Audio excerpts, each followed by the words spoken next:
So I think I stand for the entire community when I say that Wizard101 pet hatching is generally unfair and stupid. Like, what the heck is this thing?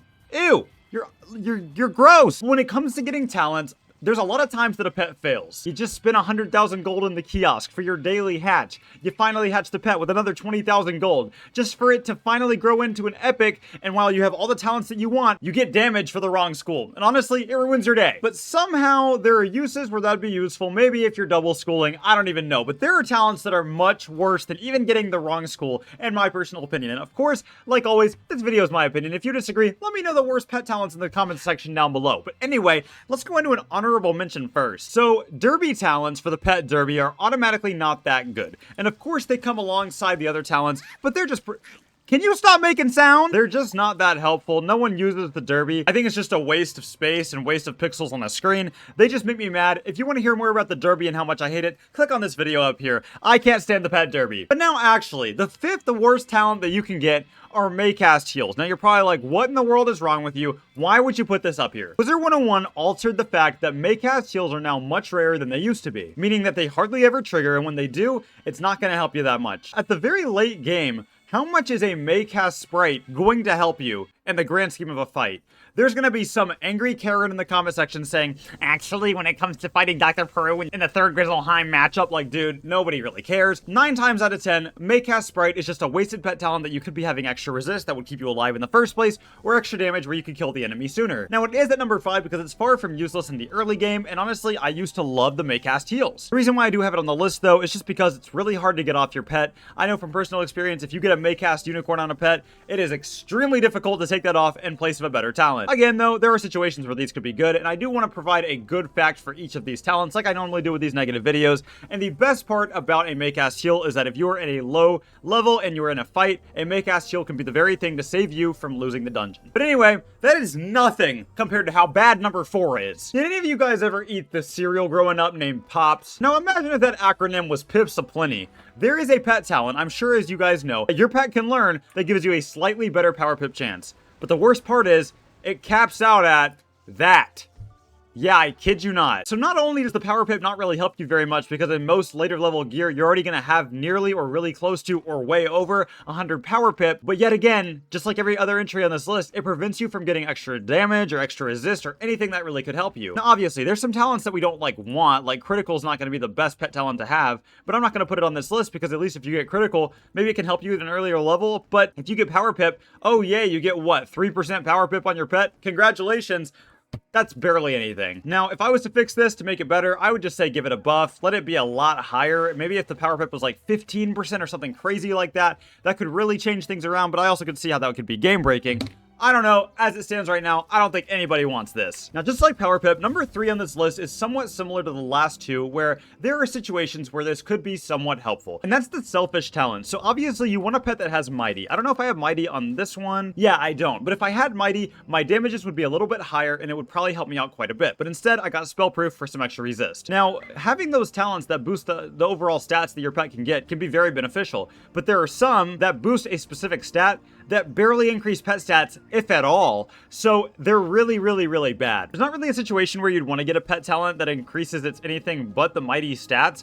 And if you do have one that increases some, like, yeah, it could help, but it really just comes down to the math. There are quite a few situations where some of these really bad selfish talents are earned that the pet does not even gain stats. It is literally entirely useless. Now you might be wondering, again, why do I have it a little bit higher if there are situations where it could be useless? Because it is far from that. If you get a specific selfish talent, and I'm not like listing one in particular because there's so many for different reasons and for different schools and for different pets. If you get one that boosts your stats in a way that you want it, obviously that's helpful. Mighty is going to be one of the best of the best, but there are some selfish talents that are good. But the ones that are bad really suck. If I was to fix this, I would simply just try to rebalance them, make them better, make them more meta, because nobody wants them. For you guys that may actually want an honest answer for my least favorite talent in this pool, I guess, it'd probably be Cautious, which gives 65 agility. Agility is just not as helpful as strength or will or power, so, you know, that's probably the one that's the worst, but, I mean, again, if you want it, take it. I don't want it. Now we're at the level where these are absolutely awful, and you're gonna notice there's a specific talent that's not on this list that you probably think would be, and that's like Health Gift, where it gives extra health.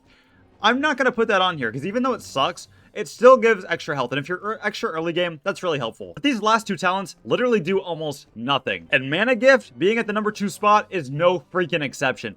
Mana Gift, what it does, as you can guess, is it adds to the increased max amount of mana that a wizard can have. That's it. And it's not even a lot of mana. Mana Gift generally gives 10% of the mana extra. For example, I have 468 mana on this character. If I had Mana Gift, it'd be an extra 46.8, so 47.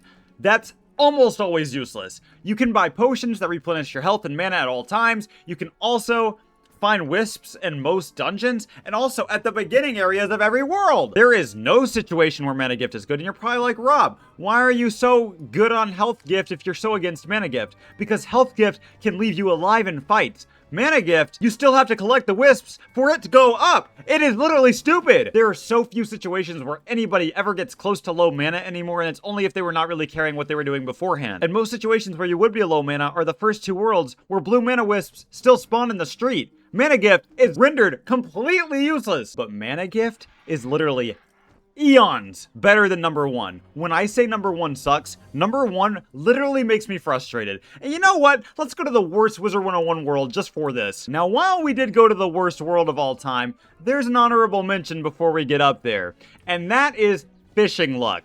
Oh my gosh, this is our 1.5 spot place.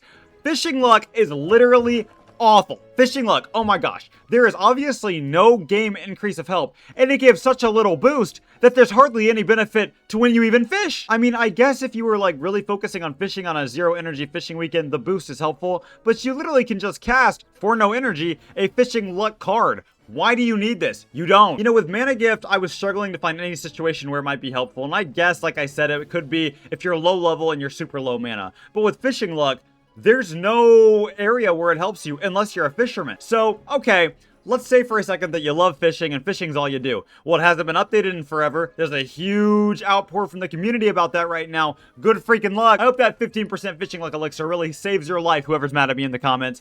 Anyway, that is nothing. I know I've said that like 18,000 times. That is absolutely nothing compared to the worst talent that makes me mad. Literally makes me mad. But we gotta go say hello to Diego. Yeah, we're not going to Diego the Duel Master because I don't believe he sells it anymore. We have to go to Mortis. You remember these Pacify cards that I talked about in my worst spells of all time Wizard 101 video?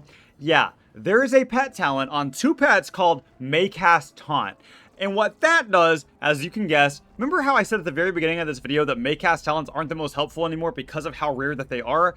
Imagine a spell that does absolutely nothing, only happening like 100th or 50th of the time. That's Maycast Taunt. For you guys that don't know what Taunt does, I'll give a quick explanation.